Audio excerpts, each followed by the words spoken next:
Hello, fellow traders. 'Tis I, the Rumpled One, coming to you Friday, May the 20th. The year's 2022. Let's talk trading. Weekly wrap up. As always, these videos are for educational purposes only. Your results may differ from mine.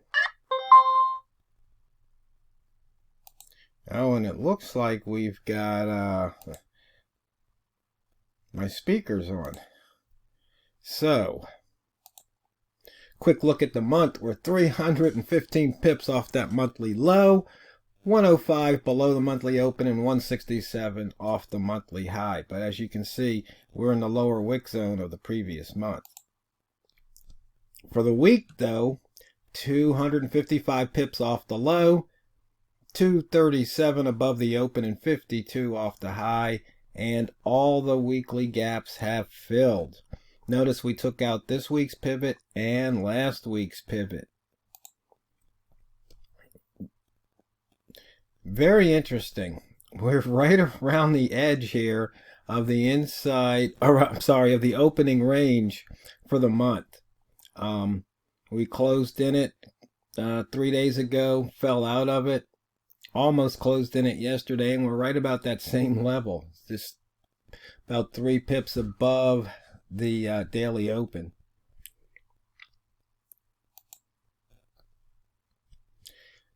As far as opens go for the year, we're 1,057 pips below that yearly open.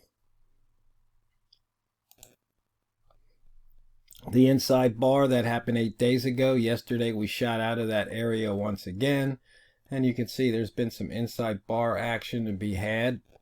So for you inside bar traders, there's definitely money to be made. In fact, I've been working with inside bars this week as a trade trigger. Lots of pairs over 100, but the pound dollar is not one of them. In fact, dollar yen has 77 pips of range, while the pound dollar only has 62. Not sure why pound dollar is lagging at the moment. And we're right back to that daily open. As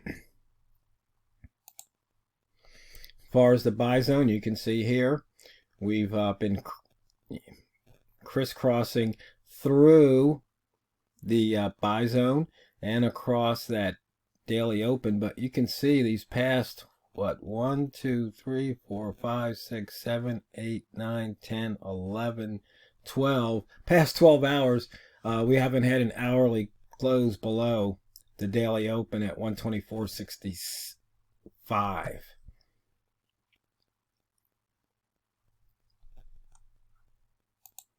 Rats, the range is large enough, but as you can see here, we've just been going back and forth.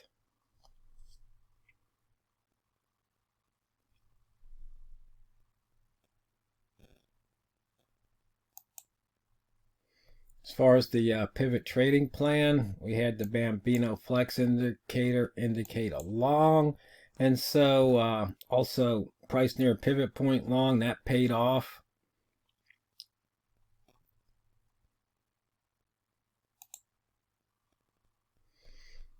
The pivots, we did take out today's pivot.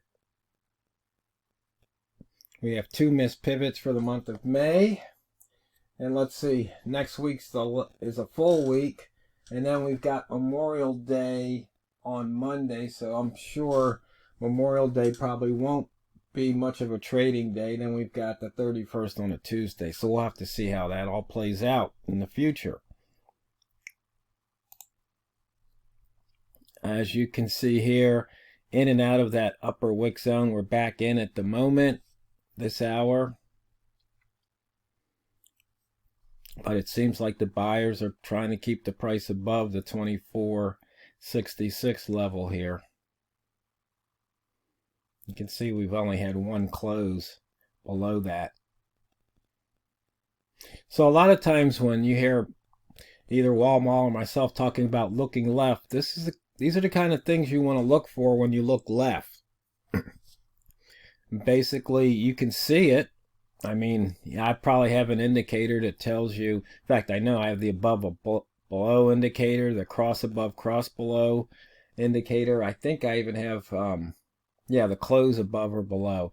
And it'll tell you, you know, depending on how many bars you want to go back on what time period, how many bars there are that have closed above or below.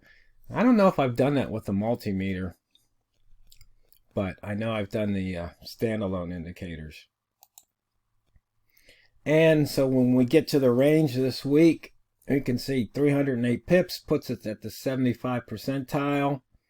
So bigger than last week, but not bigger than the 2 prior weeks. But a nice range, 300 some pips. High minus previous high, 119 pips, but previous low minus low, we didn't break out. High minus the close at the moment, 56. Close minus low, 252 at the moment. Both respectable numbers if you're a rat trader. Buy zone traders, high minus open 290, open minus low only 18. But once again, trading what you see, you would have at least picked up a few pips.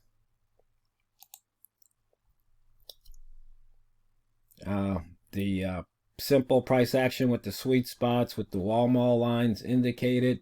You can see here the past 1, 2, 3, 4, 5 hours, 20 pips or more. So trading wall mall lines, definitely profitable.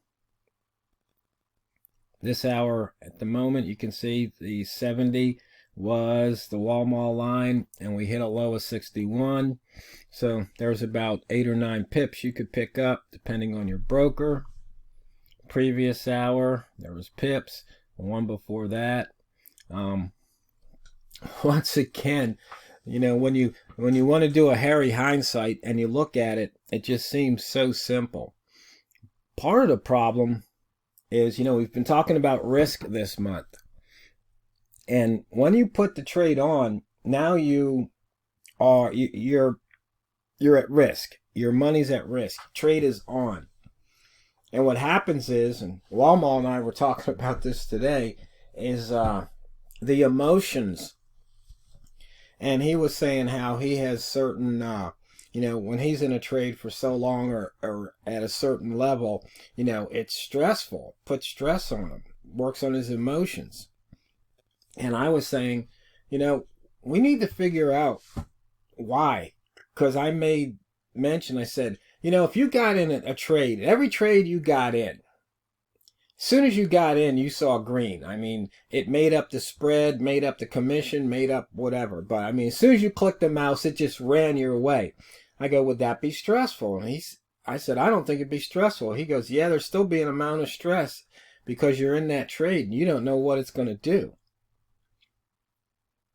So that's just something that you have to manage and know yourself, where I'm really trying to detach from the emotions. Sometimes it's easy, sometimes it's not. And I'm just really working on that, because you really should be able to be in a trade and not really have any emotional reaction. And I think part of the emotional reaction is based on expectation. And Walmart had mentioned earlier this week about having realistic expectations. And one of the expectations that's not realistic is when you enter a trade, you expect to win. And every time you enter a trade, you expect to win. That's just not reality. It doesn't work that way. But you could counter and say, well, why would I enter a trade if I expect to lose? Of course I expect to win. Well, I guess the thing is, hope isn't a trading plan, but you're really hoping you win, because you don't really expect to win because you don't know what's going to happen. And if you truly expect to win, that's when you can have a ride on the emotional roller coaster. And one of the other things, you know, we talk about is, you know, taking a couple of pips versus waiting for 5 or 10. And, you know, we're looking at the hour chart, but, you know, if you drop down to, say, the 1 minute chart, you can see here all, you know, the up and down movement. And sure, it'd be nice if you got in around 62 and you know, cleared, or 61 something, and you cleared 9 or 10 pips. But, you know, even that wasn't straight up. I mean, we did have that one big candle, and yeah, it'd be nice to enter and have a candle go your way for 5 pips or so, but it doesn't always happen that way.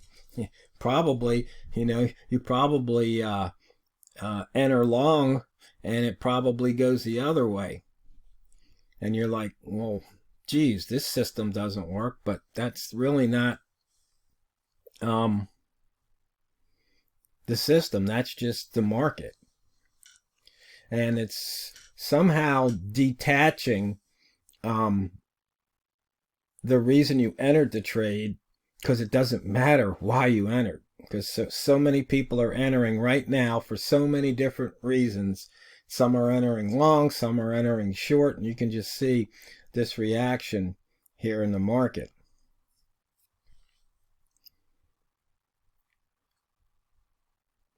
So what you have to do is you just have to say, okay, I'm putting a trade on. Forget about the reasons why. You put the trade on, and then you say, okay, I'm going to manage the trade as best I can. If I have an opportunity to take profit, I will, and I'm going to make sure it doesn't take back, so many pips or dollars. And it really is almost like playing a video game, where you've got your score, up live, and you're either advancing or retracing. So, and it can be tough, but maybe you say, okay, I'm going to enter here at the 70, and if it comes down to say 60, if it drops below 66, I'm out of the trade. And you just wait and see what happens. So if you popped in at 70, you'd be up a couple pips. Do you take them or do you wait? You got 2 pips right now, 2.5, 3 pips. Do you take them? Do you wait? And that's really what we're doing as traders. I mean, right there, you just gave back a pip. So depending on what level, if you're a dime a pip or $1 a pip or $10 a pip or $100 a pip, is it real money? Does it matter? What kind of percent return are you getting on your account? Because you have to know in detail what you want to do. Yeah, we all want to make money, but do you want to stack bricks like Wall Mall? Stacking those bricks trade after trade, and not worrying that, hey, I left pips on the table, because as he says, nope. When I took my pips, there weren't any other pips on the table. I took all the pips that were on the table. Now what happened after that? Oh, somebody put more pips on the table. Well, I couldn't have taken those. I took what I could when I could. And so right now, if you'd gotten in at 70, you see you gave back more than half of the potential on that trade. And the thing about it is that sometimes we get so focused on the trade that we're in, we forget it's not a one trade game. It's a many trade game. So any one trade really shouldn't matter that much. And the only time it really matters that much is when you let it go against you by more than what you really planned on. Because if you stay within your parameters, your risk parameters, any loss should just be, oh well, that one just didn't work out. So, fellow traders, and that's pretty much it for the week. I hope you had a profitable week. Hope you're having a profitable month and year too, for that matter. And I wish you a fun and safe weekend. And when you come back and sit down at your trading terminal, I want you to always remember and never forget, it's not what you trade, it's how you trade it. So go out there and drain the banks. This is the Rumpled One, over and out.